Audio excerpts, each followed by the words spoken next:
On the other side of the world, there is a country called Happy Land, where the trees are 100 feet tall, and where the sun shines hotter than here. And, as you might very well expect, everybody who lives in Happy Land is as happy as the day is long. Wherever you go, you see smiling faces all around.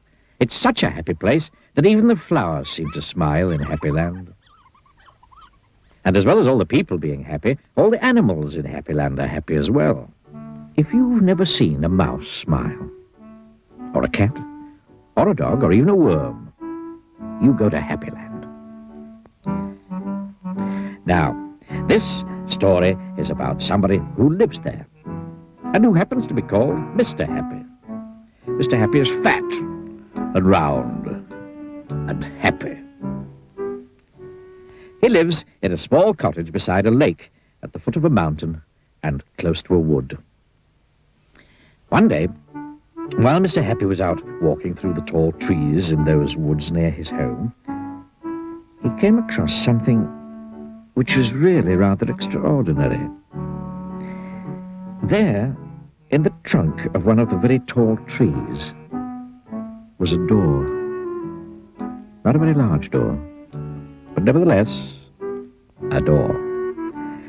A small, narrow, yellow door.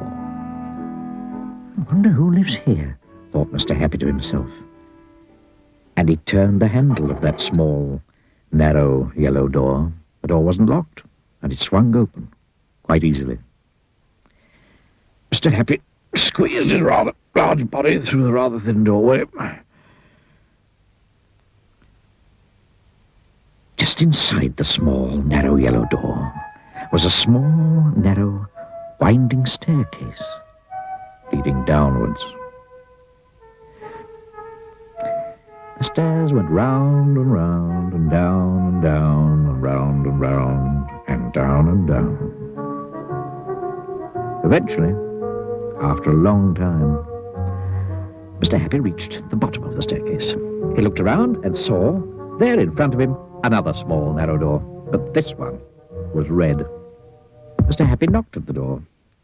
"Who's there?" said a voice. Sad, squeaky sort of voice. "Who's there?" Mr. Happy pushed open the red door slowly. And who do you think he saw? There, sitting on a stool, was somebody who looked exactly like Mr. Happy, except that he didn't look happy at all.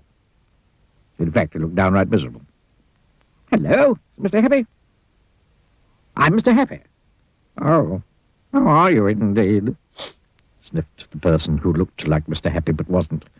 "Well, my name's Mr. Miserable, and I'm the most miserable person in the world."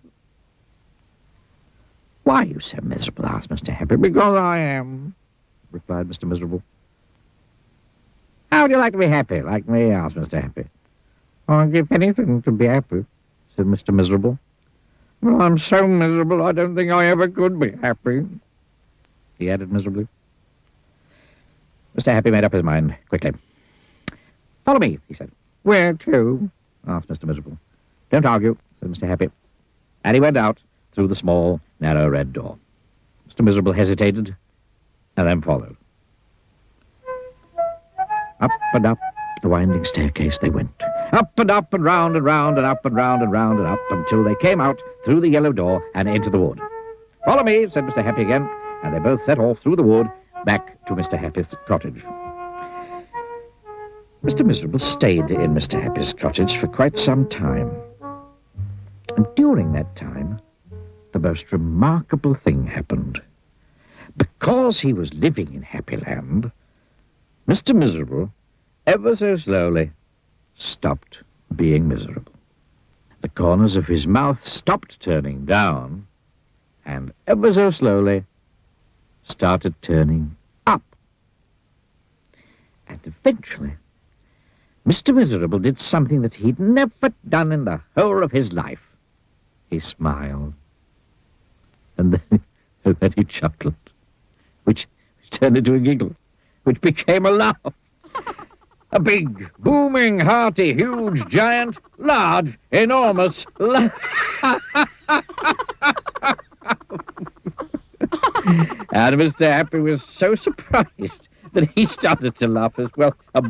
Both of them laughed and laughed. They laughed. They laughed until their sides hurt and their eyes watered. Mr. Miserable laughed and laughed and laughed. And Mr. Happy laughed and laughed and laughed. And because they were laughing so much, everybody who saw them started laughing as well. Even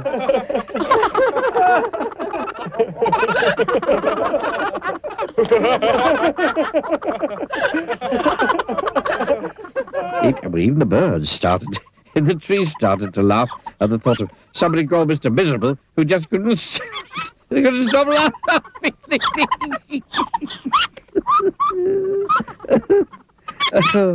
That really is the end of the story.